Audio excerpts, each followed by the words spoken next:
এখানে একটা পরিকল্পনা দেখুন, ইঞ্জিনিয়ার প্ল্যান সয়েল টেস্ট। এরপর মাটি কাটা শুরু হলো। 2-4 দিন সময় লেগেছে মাটি কাটতে। মাটি কাটা অনেক কঠিন, যারা মাটি কাটে ভেসের তারাই জানে কত কঠিন।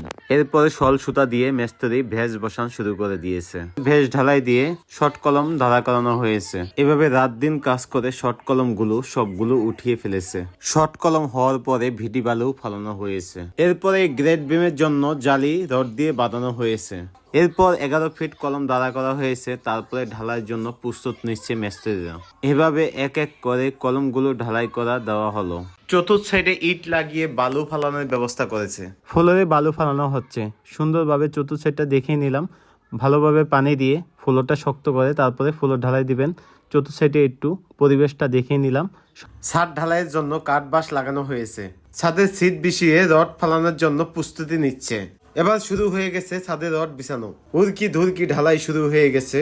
সেদিন অনেক বৃষ্টি ছিল, উড়কি ধুরকি ঢালাই ছিল, তারপরেও বন্ধ করেনি ঢালাই মেশিন। তাহলে ছাদ ঢালাই সম্পূর্ণ হলো।